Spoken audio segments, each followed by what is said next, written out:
all across this country, we're seeing people getting angry, voicing out disappointment in the two-party system. We're going to see the 2020 election repeat itself in 2024 with potentially Biden versus Trump, or however else the corporate media or the establishment is going to systematically set it up for us to, I guess, give us a choice. When you're doing these shows, because obviously you have your show that's happening on YouTube and streaming on various other platforms, but when you do these shows, these comedy shows in various parts of the country, be it on the West Coast, in the center of the country, on the East Coast, what is the overall audience reaction to when you are speaking again the truths that the neoliberal establishment media won't ever talk about? People are just hungry for the truth. They're so sick, and they trust the corporate media less than they trust politicians. From what from what some of the polls say. So they're just really hungry for it. And what surprised me, kid? I was in a suburb of Albany, New York last Saturday there's a 500 seat theater called the Coho's Music Hall.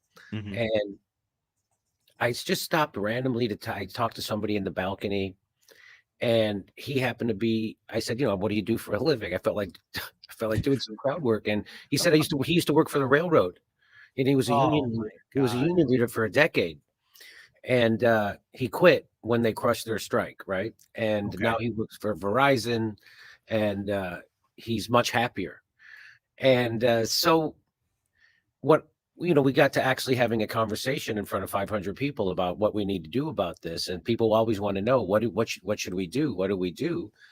And in front of a blue collar crowd, old, young, and lefty, righty, libertarian, I said that we got to do what the truckers did in Canada. We got to get in the streets. We got to shut down Capitol. And before I even got to that, they all just started screaming and cheering.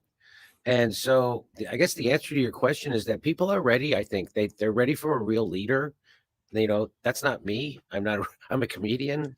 I'm not a real leader, but I can see what's lacking, and I can see what people want. And I was really surprised by that. I was expecting a lot of my crowd to push back on that, right? And not embrace it, but they're ready. They're ready. They see how they've been lied to and manipulated by the oligarchy, that black is white, up is down, in is out. And, even to the point now where they have people like me not believing their climate change narrative, right? To the point where I go, okay, so climate change is a thing and we're all going to die, but you're not going to stop flying around on your private jets. But we do have to shut down the Dutch farmers. We don't have to shut down the 1,000 military bases that the United States has around the world. Isn't that the biggest contributor to global warming and climate change? Isn't it the military-industrial complex? And they just built 3 new military bases in the Philippines a couple of months ago, and they just built a permanent base in Syria. They're still building more. So I don't believe what they're saying we need to do about climate change anymore. That's how bad we've been lied to. That's how bad.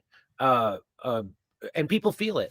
And people are ready. I tell you, that was really a moment for me when I said we got to do what Christian Smalls did in Staten Island. We got to do what the truckers did in Canada. We got to shut down. And before we even got to it, they were cheering. They were on board.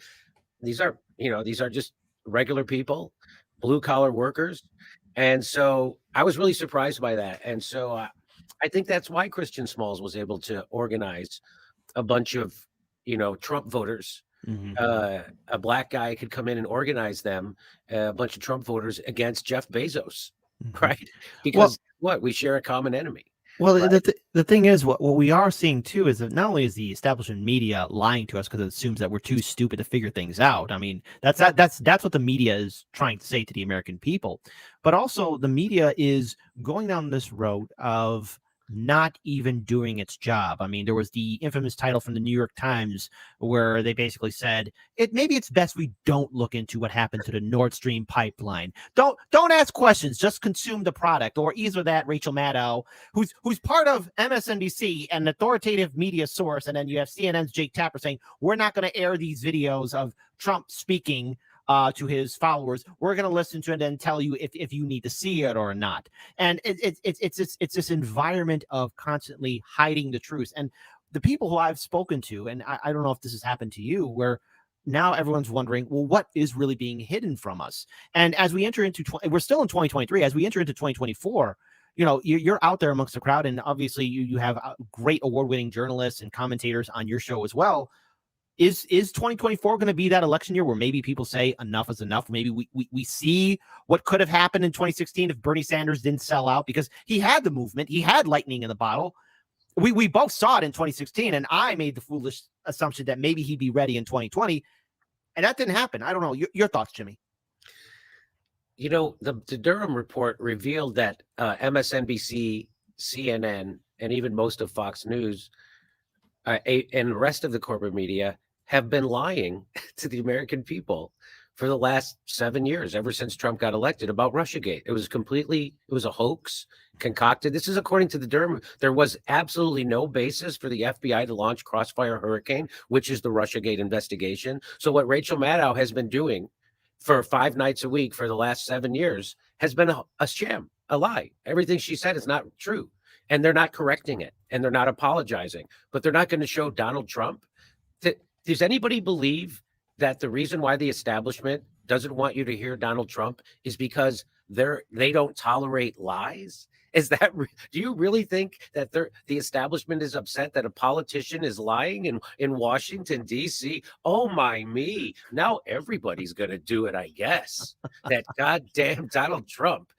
So, of course, that's not what they don't want you to hear the truth. And what they've been doing is lying at the top of their lungs because the establishment doesn't like Donald Trump. The donor class hates him, and he puts an ugly face on empire. Right now, if Donald Trump was doing what Joe Biden is doing currently, saber rattling with 2 nuclear powers, while committing acts of terrorism, like the Nord Stream pipeline, and funding Nazis, literal Nazis, if they couldn't get away with it, but they can get Joe Biden to do it, or Barack Obama to do it, and they can sell that, but they can't sell it with him. The donor class hates him. And so that's why they all do it. That's why MSNBC, CNN, and most of Fox News does it. So Rachel Maddow put out a video explaining to her audience that she wasn't going to show the former president's speech in response to being indicted. She wasn't going to show it because he might lie. Or use it at Jake Tapper with AOC right there next to him, who looks like she was about to cry her fake tears, saying we're not gonna play that video because he's gonna lie too. Because the biggest liar in Washington D.C. has always been Joe Biden, and of course that's isn't it amazing that people actually buy it? That the news media, the people who colored Joe Rogan's skin green for big pharma, and lied about ivermectin at the top of their lungs. Those are the people who are upset at lies. Really, the people who are bought by the military industrial complex, big pharma, and Wall Street are upset that someone's lying. So that's and people, they buy it, right? So now what Rachel Maddow is saying is that I'm not going to show you a politician who's lying because your brain is too weak and it might infect it, and then you might go out and vote wrong. So we have powerful brains, better than yours. We can watch the lies and it doesn't affect us in a negative way because we have superpowers. We're better than the regulars. We're not like the poors. And so we'll pre-read the news for you. And then we'll let you know if there's anything that's newsworthy. And they buy that shit. Isn't that, to me, that's and of course they wrap it in we're protecting you. That's what every dictator says when they censor someone. They say we're protecting you from the lies.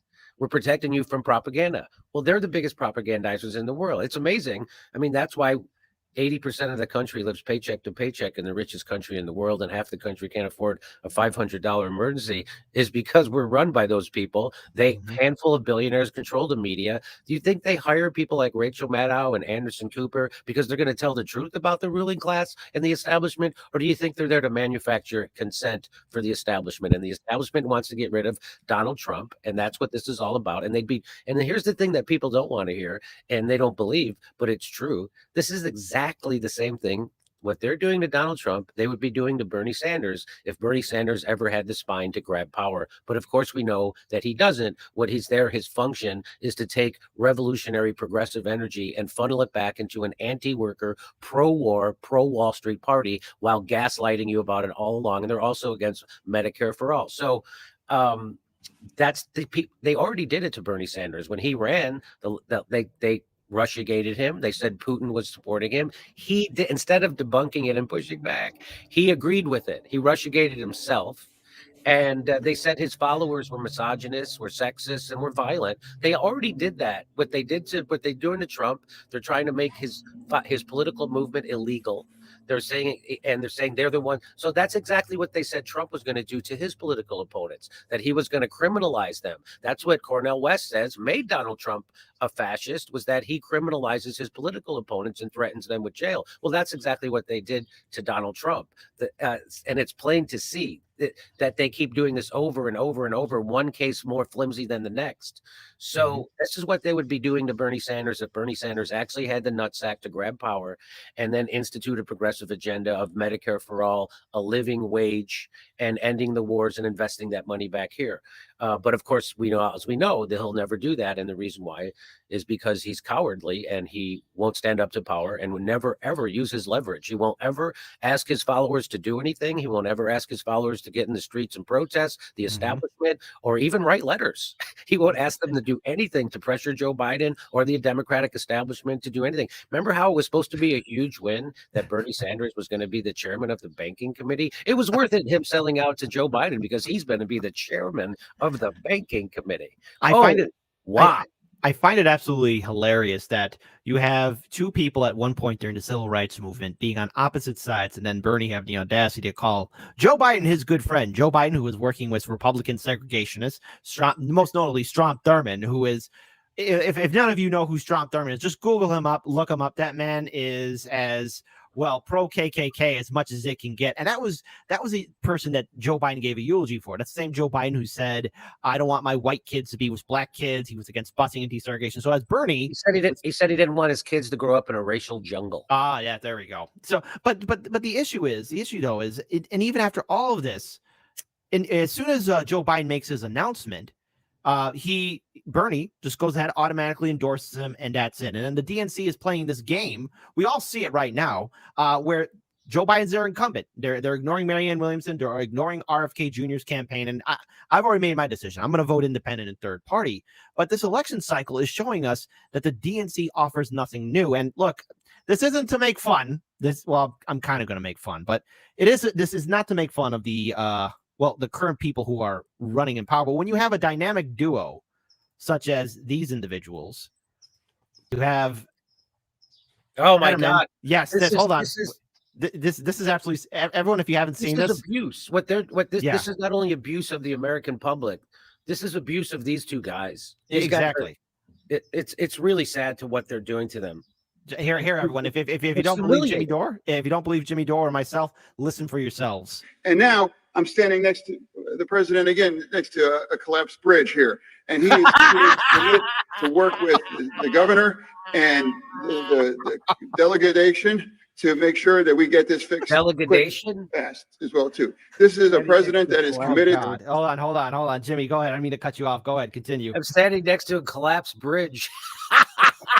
What a perfect description of Joe Biden. Standing next to a collapsed bridge. Well, the thing is, Joe Biden is probably wondering where are my Doritos, or I want to eat some ice cream or something of that nature. But then also you have people like Dianne Feinstein, who, again, half her face is paralyzed, gone for 3 months, and when questioned by a freaking reporter, she says, "I've always been here.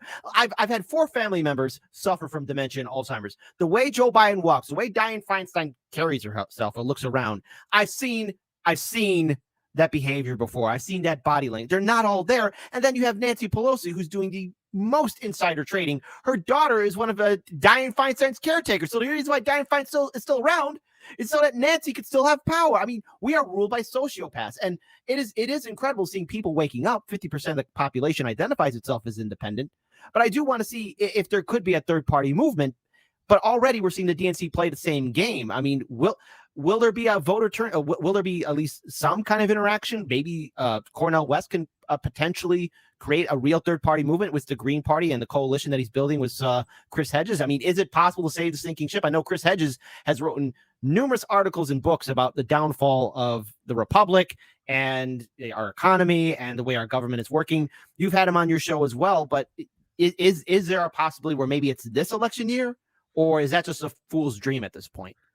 No, I think, the biggest voting block is the independents, right? So like it's around 27% Democrat, 27% Republican. People consider themselves Republican Democrat, but the biggest voting block, well, is the people who don't vote. So I don't know if you can consider them a voting block. Maybe they don't vote because they know they don't have anything to vote for.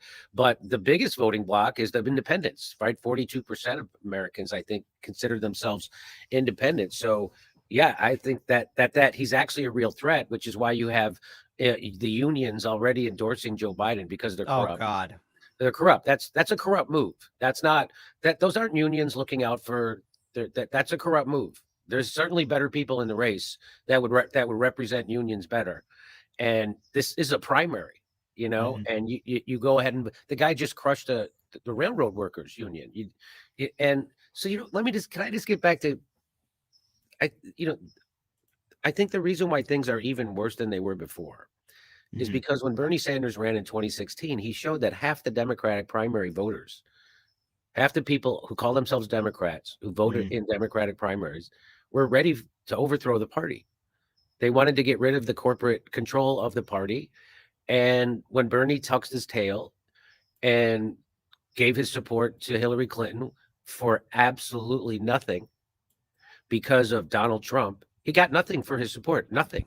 He got absolutely nothing. He didn't get super delegates out. He didn't get fossil fuel money out of the DNC or corporate money or anything. He didn't nothing. He got nothing. And he did it again with Joe Biden. And so again, he doesn't have his followers do anything. He doesn't ask them to help put pressure on politicians or to organize, to get in the streets, to go on a demonstrate. Nothing. They do nothing. And so now the people who my question is, where are those people who were Bernie Sanders supporters in 2016 who used to go to Bernie Sanders rallies and chant CNN sucks? That's all been wiped away because Bernie Sanders has taken those people and told them you have to vote for Joe Biden and the Democrats, and they're better than the Republicans, and one party is better than the other. Well, if there's anything I've learned by studying recent history is that the Democrats are in fact not the lesser of two evils. Barack Obama was not the lesser of two evils. They wouldn't have let John McCain kick 5.1 million people, families, not people, out of their houses while he made sure the bankers kept their bonuses. They wouldn't have let John McCain take us from 2 wars to 7. They wouldn't have let John McCain drop more bombs than George Bush, which is what Barack Obama did. So but they would let Barack Obama do it, just like they wouldn't let George Herbert Walker Bush pass NAFTA, but they would let Bill Clinton do it. So, and then they would let Bill Clinton gut welfare while he exploded the prison population and deregulated Wall Street, which would crash our economy within 10 years. And who would it hurt the worst? Black and brown people. So they wouldn't let George Herbert Walker, they wouldn't let Republicans do this shit. They wouldn't let Donald Trump right now saber rattle with 2 fucking nuclear powers at the same time, but they will let Joe Biden do it. And the media goes along because it's owned by the exact same people. And nobody in the country knows about the Durham report because the news media doesn't say it's a story. And so if MSNBC and CNN and Fox News, if they don't say the Durham report's a story, then it isn't a story. I tell people about I go to comedy clubs every night of my life, and I tell people about the Durham, and they go, "What's this now?" And I go, "The Durham report." They go, "Where did you hear about this?" That's what people say. Where did you hear about it? Well, you did your own research, so it's a thing called reading. Like they pretend like it's a made up thing. They don't have any idea what the Durham. They have no idea that Russiagate, because whatever the news media decides is a story, and that's because they want to manufacture consent. And that's the beauty. People forget that that's what they're there for. That's why Rachel Maddow gets paid $100,000 a day. Her new contract, she makes $100,000 a day. So why do you think someone gets paid that money to tell the truth about the establishment? No, the establishment pays you $100,000 a day to lie and to push war and to shit on revolutionaries and progressives and people pushing back against the establishment, which is exactly what she does. So I put all of that on Bernie Sanders and the people who were followers of Bernie Sanders who make absolutely no demands on him. They make absolutely no demands on him, and they get mad at people like me because we're a country of adult children of alcoholics. We don't get mad at the guy who's fucking us. We get mad at the guy who points out that someone is screwing us. That's exactly what my show is all about. People, it's this sideways anger at Jimmy Dore for pointing out that the Democratic Party is just like the Republican Party. In fact, it's worse right now because Donald Trump didn't start 2 wars. He wasn't doing any of this stuff. By the way, Joe Biden's completing his wall in Arizona. So that's the thing about about Bernie Sanders and AOC and those people. By the way, they all voted for the war. They all voted for the CARES Act, the largest upward transfer of wealth in human history, and they got peanuts for it. And that's not my words. That's what AOC called it. She called what they got in the CARES Act peanuts. But they all voted for it. So this, again, having Bernie Sanders and people like AOC elected in the Democratic Party, it gives people false hope that there's somebody in government actually fighting for you, and you can keep voting for Democrats and it's going to change things. Well, I'm here to tell you, it ain't going to ever change things. And yes, this is the year for a third party. And I just hope I'm going to be lobbying Cornel West very hard to expand his message and to stop calling his political enemies fascists, because they're all fascists. Joe Biden's a much bigger fascist than Donald Trump. And I'll debate anybody on that. Well, the thing is, there's something I want to point out. And again, the reason why black and brown people are locked up at much higher rates in this country isn't because of Donald Trump's fascism. It's because of Joe Biden's. Well, I'm glad that you brought up the fact that, again, under Joe Biden's administration, we're still seeing a lot of Trump's foreign and domestic policy still being carried on. Case in point, in 2020, and we're very grateful for the first time you helped us out, but when we first got censored, Hardlands Media was censored and demonetized, deplatformed, shadow banned for like 6 months. And there was a real close point to where, Daniel and I, my colleague, fellow co-founder, Daniel Upker, where we could have shut up shop, like, again, wrapped it all up. The shop would have been done. Hardlands Media, I wouldn't be speaking to you right now. And since then, we've been able to recover just a little bit. And then besides that, we got hit 7 more times. Now, thankfully, because of our audience and allies like yourself, all across independent media, we've been able to somewhat stay on this platform, but also diversify. But the censorship's gotten worse, and of course, habeas corpus was removed under Barack Obama. But since then, habeas corpus gone. The kids are still in cages. Rob Reiner, are you going to get in your car and get those kids out of the cages? That's what he tweeted out as soon as Biden was elected into office. Rob Reiner, everyone's favorite liberal, everyone's favorite fathead, tweeted out these words: "Hang on, kids, we're going to get you out of those cages," which never happened. I don't think he got in his little Hollywood truck and helped out the kids. And since then, we've gone into further war. We're seeing financial instability. Things have gotten progressively worse. And I think a lot of people right now suffer from that Trump derangement syndrome, that he was the end all be all bad guy. He is not the villain. The villain, the architects, are the people in power still, the people who have been in power for 20 plus years, who have been working with the corporations, Wall Street executives, the top 1%, to censor, silence, and remove anyone that would be considered a threat to them. And even now, under Joe Biden's quote unquote democracy, under his administration, where the soul is returned back to America, we're still seeing whistleblowers being prosecuted. Julian Assange is being threatened to be extradited here to the United States. And even then, we're seeing American citizens ranging across the political spectrum, yourself included, Jimmy, on a Ukrainian kill list. How the hell does that happen? If this happened under Trump, people would be foaming at the mouth. And I've always said this too, to all the pink pussy hat people who were screaming that they'd be flooding the streets 24/7 if Roe v. Wade was destroyed under Trump. I don't see them now. And in Chicago, Jimmy, from 2016 through 2020, I got to rage out here for a second. Every time the activists, the social justice warrior industrial complex people would be starting somewhere in the middle of downtown Chicago and then march their happy selves all the way to Trump Tower, but across the river into a caged area that was set up by the police. Malcolm X would never do that. Dr. King would never do that. Nobody would ever do that. And this is where we're at now. And all these quote unquote people who made a career of themselves saying they're going to resist Trump, they're silent. And I have to come down to the conclusion that they never believed a single goddamn word that they said. Or am I missing something?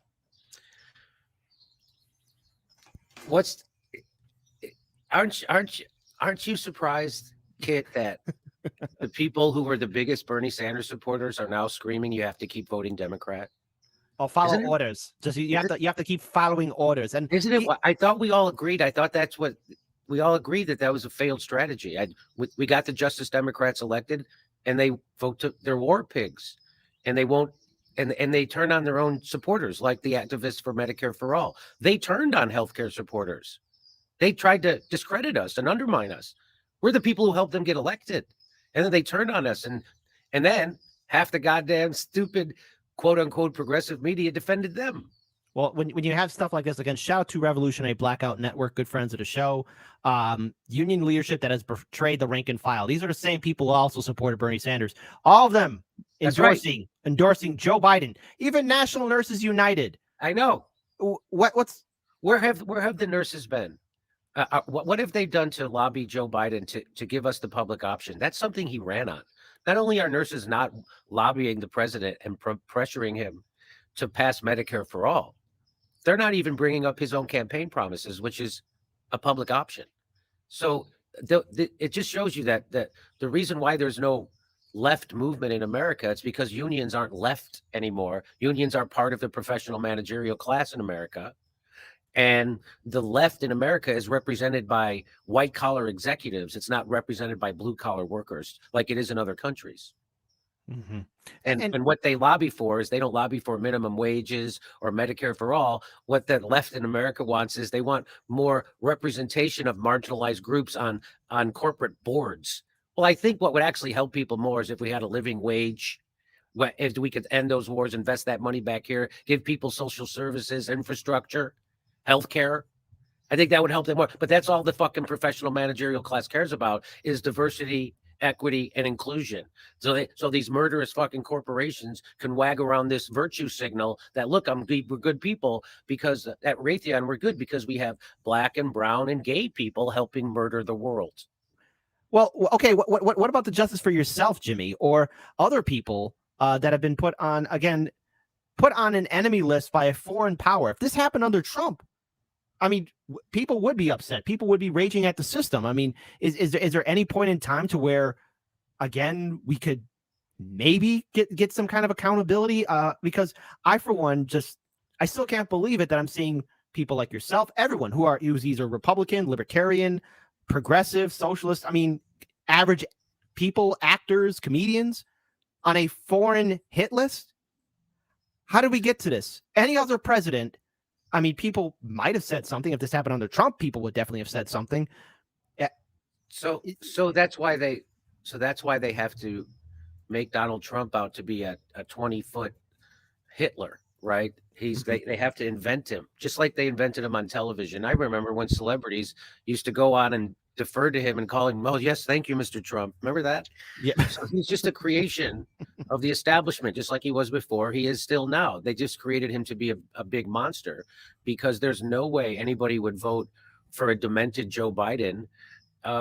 They would be insulted that that's what they're being offered. And they were sick of both parties. That's why Donald Trump got elected in the first place, because Republicans were tired of voting for Republicans and Democrats were tired of voting for Democrats. And that's why he won. He beat everybody in the Republican Party because he ran against the Republican Party, just like Bernie Sanders was running against the Democratic Party, which is why they were both filling stadiums in 2016. And then as soon as Bernie stopped running against the Democratic Party and he started stumping for Hillary Clinton, he couldn't fill a fucking gymnasium. And that's a fact. I got the video. Mm-hmm. So I don't know what the question was or what my point was, but here we are. No, I think it's a fair enough point that you brought up. I mean, it's more of just a commentary on the fact that, you have people like Rachel Maddow who still promote Russiagate. You have people who still buy the neoliberal lies, hook, line, and sinker. And I'm glad you brought up one other issue here too, where again the numbers are showing that Joe Biden isn't popular. I mean, this recently came out on This Week on ABC News. It's controlled by Disney. That's thankfully going belly up. But my hatred for Disney can wait. Where again, you have people like John Carl. He can't believe his eyes when you look at these numbers. Let me try to put some oxygen back in the room. Don, I want to try to do another poll. I'll try to do this a little cleaner this time.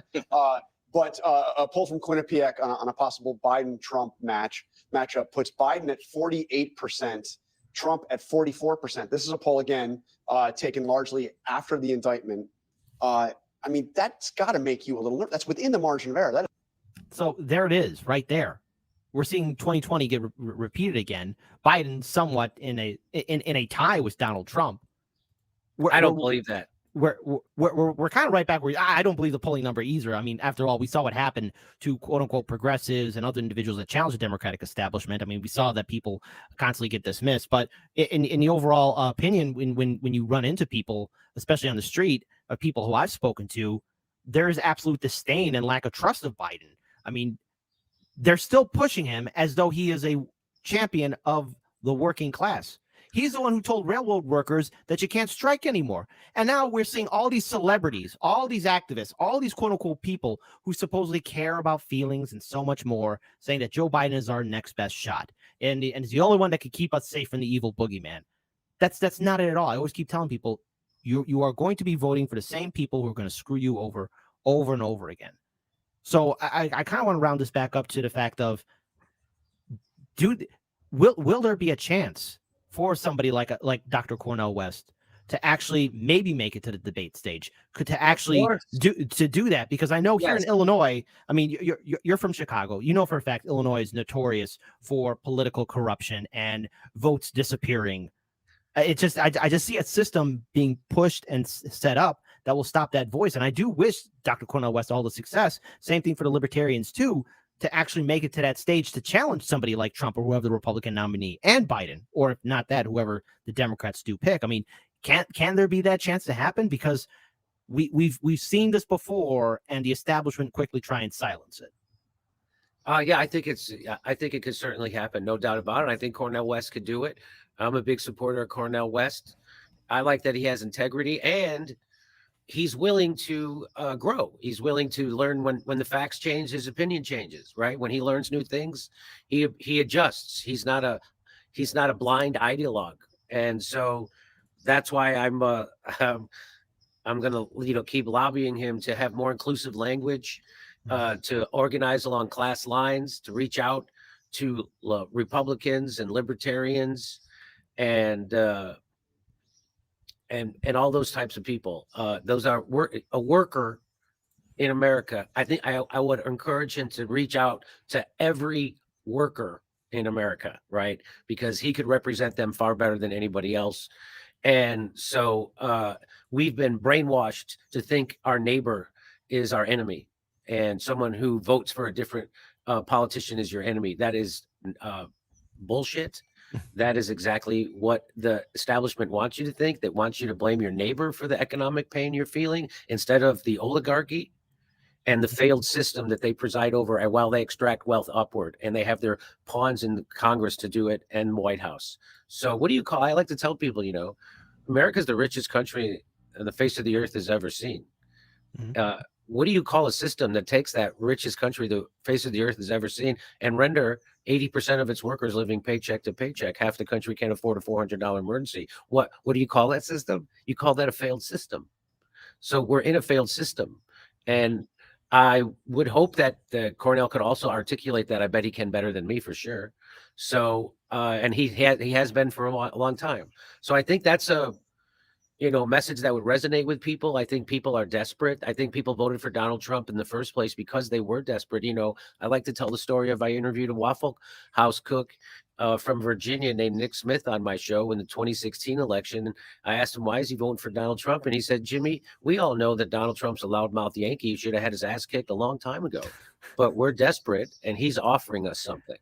And so there you go. They got nowhere to go. And that's why and so the Democrats and Republicans both realize this, which is why they what they're doing to Donald Trump, they did to him, right? The Durham report came out and said that Russiagate was a complete hoax. Where are all the Republicans screaming about that on television at the top of their lungs? They're not doing that. And where are they standing up for this obvious political prosecution of Joe Biden and the establishment's political enemy? Isn't that sound crazy to say that Donald Trump is the establishment's enemy? But it is true. The donor class hates him, and they want him out. And that's why all this is being allowed to happen.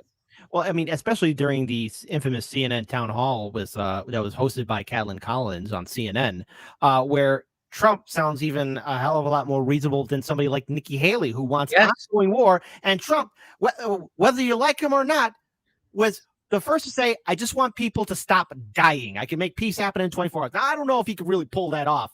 But when Trump is the most reasonable person in the room and wants to stop a conflict in this ridiculous war that's been taking billions of dollars from, again, the U.S. funding it. We could do Medicare for all. We could do student debt forgiveness. Trump comes off as the most reasonable person in a sea of warmongers and tyrants that want to see, more profit as they lead us to the extinction of the human species. I mean, we both saw that CNN town hall.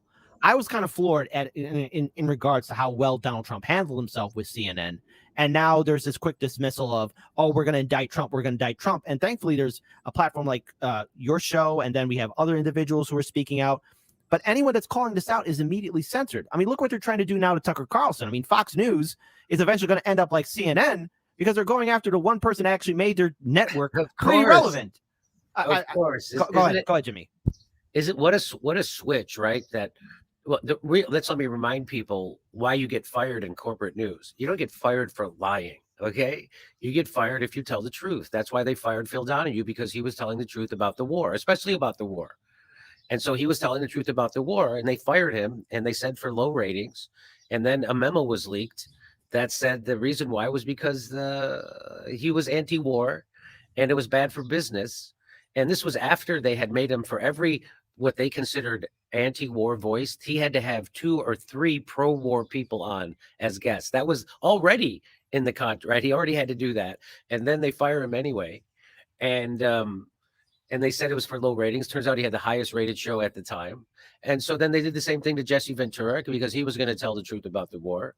Mm-hmm. And then they didn't even put a show on the air, right? Because they knew what was going to happen. They gave him $1 million or a couple $1 million contract.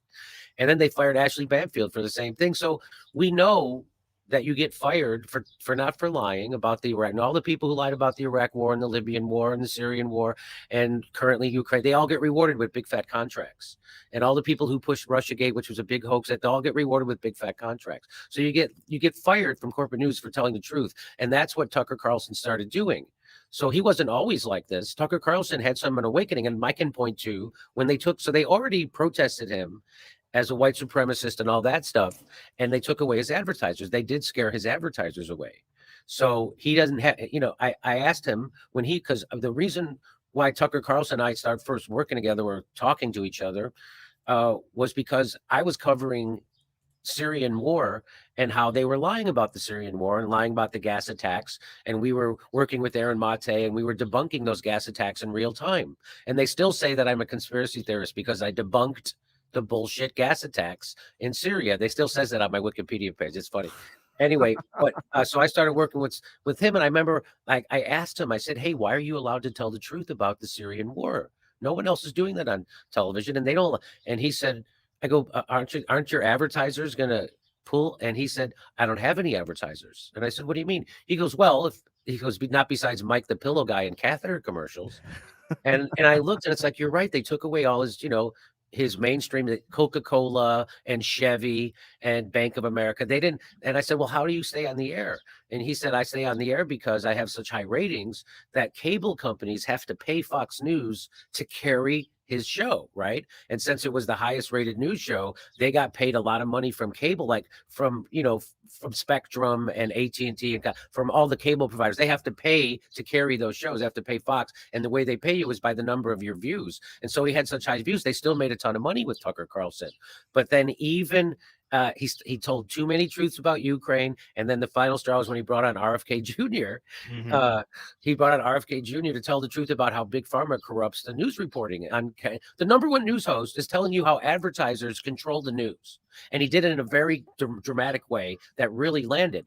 And RFK Jr. told me a story about when he used to be friends with Roger Ailes, who was the guy who started Fox News and built it into what it is.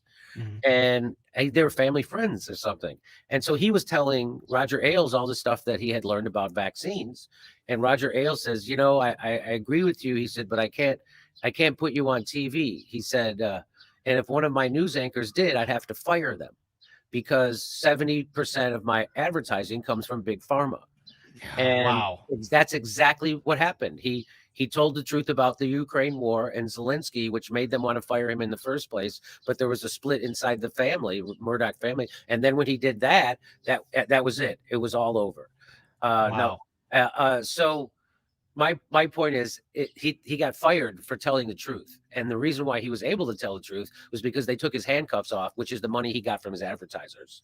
So that's why he's able to be doing the best reporting now. It's amazing, right? Like now he's telling you the truth about Ukraine. He's telling you the truth about COVID and the government and corporate power coming together and squashing people. And Jon Stewart's the guy hanging medals on Nazis and lying about and pushing propaganda about vaccines and big pharma propaganda. And he'll never tell you the truth about Ukraine. Isn't that interesting? interesting because Jon Stewart was my hero. I still look up to him. He still did with the greatest shows in the history. And but look at him and Stephen Colbert. It's like now Jon Stewart should wear the bow tie because he's the tool of the establishment and he's doing it willingly. Even and of course he gets nominated for whatever the fuck they still nominate him for. He put in anyway. It's really sad. I don't know John personally, so that's why I'm free to talk like this. Like if I already knew him and he was nice to me at one point, I probably wouldn't feel good talking about him like this. But I think he has a big responsibility, and I think he's funnier than me, he's smarter than me, and he's certainly richer than me and more accomplished. So I would like to lobby him to start telling the truth, man. Don't let Tucker Carlson embarrass you by doing way better news than you are.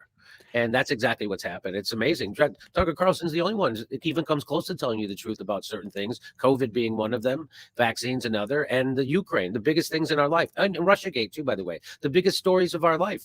That the corporate media has ubiquitously gotten them wrong, and half of YouTube too. I would say 85-90% of YouTube has gotten wrong too. They all got COVID wrong. Well, the thing about COVID as well, especially with the pandemic, is you mentioned how an interview that you did with RFK Jr. was taken down. You ran it by the heads of YouTube.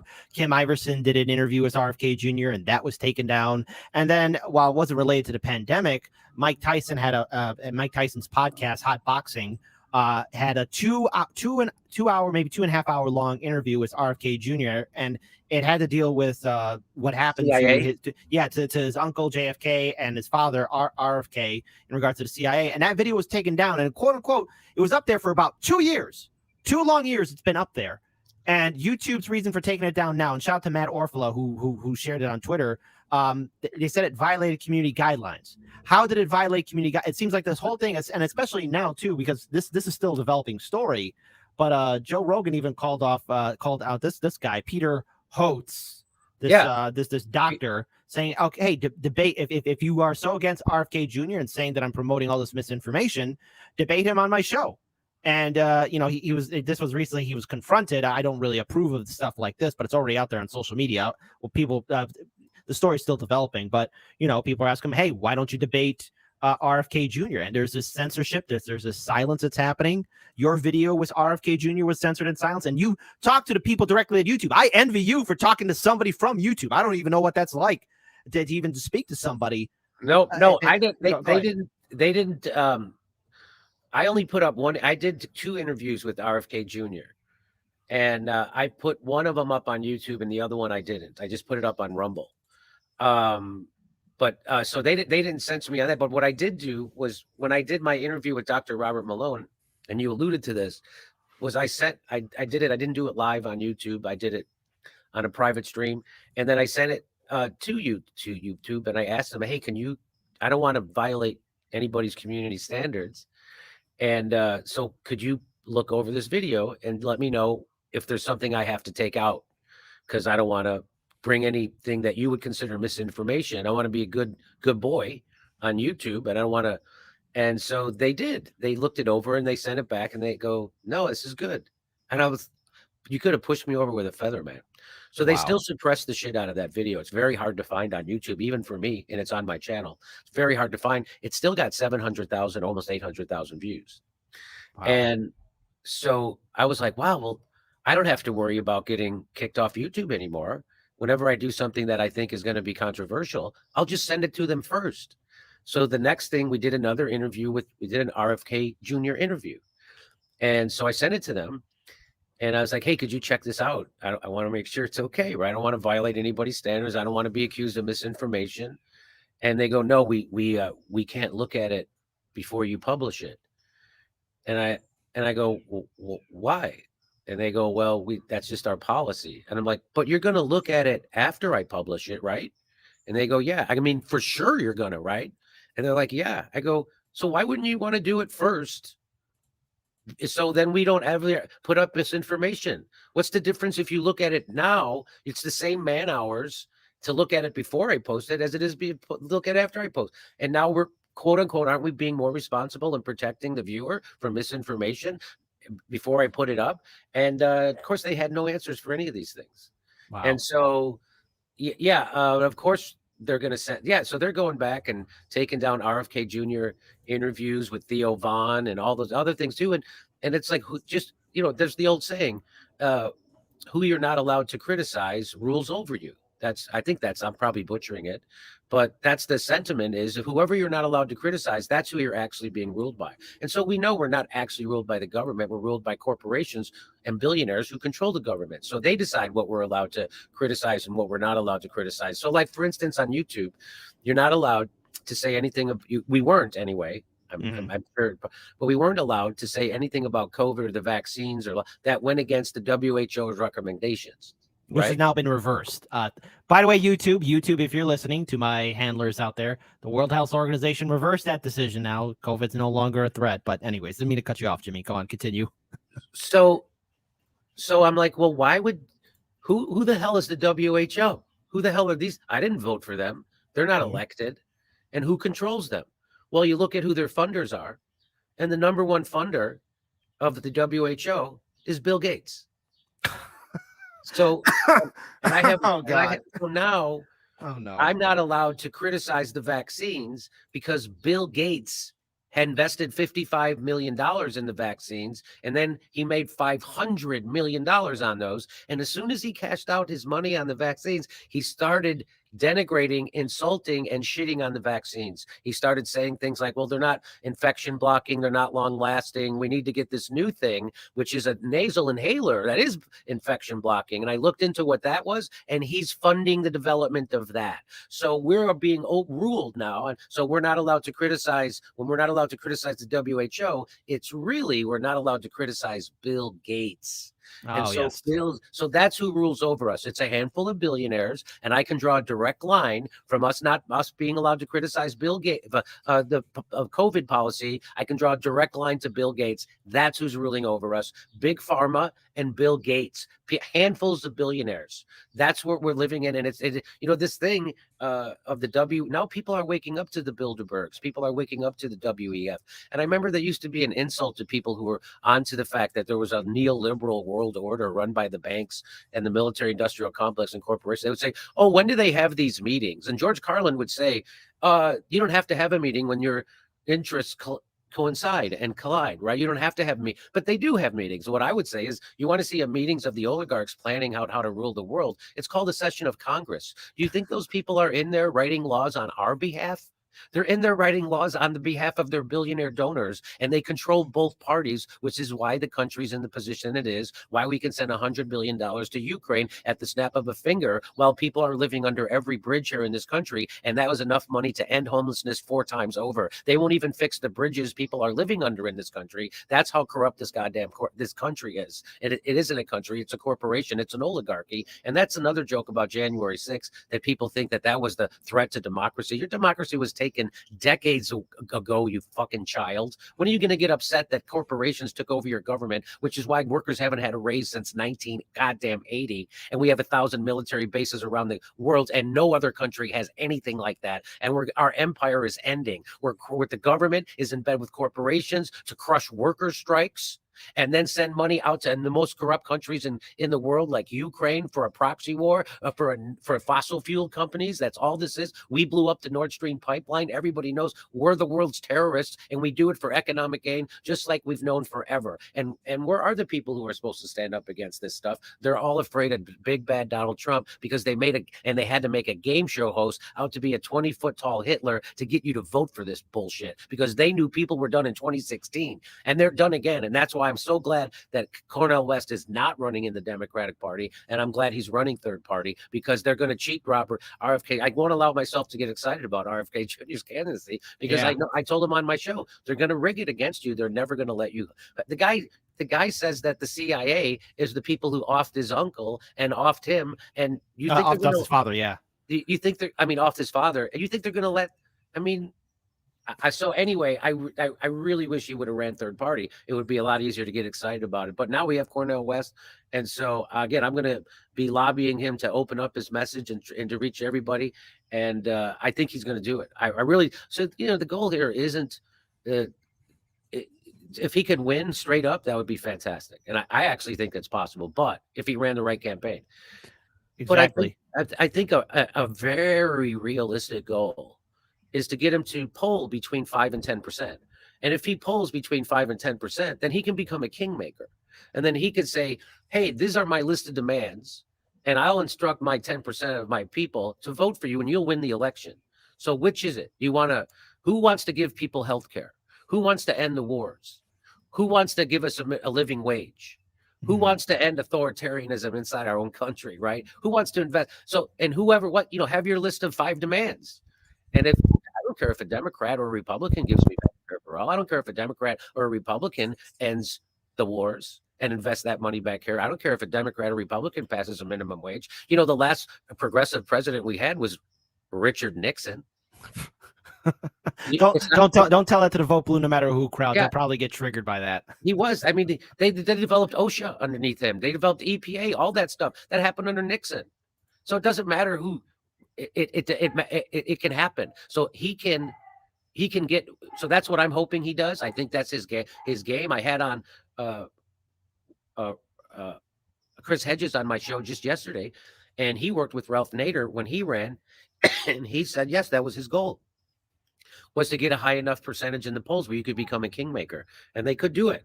So now Bernie Sanders could have done that in 2016, and he could have done it last time too, but he won't ever use his leverage ever.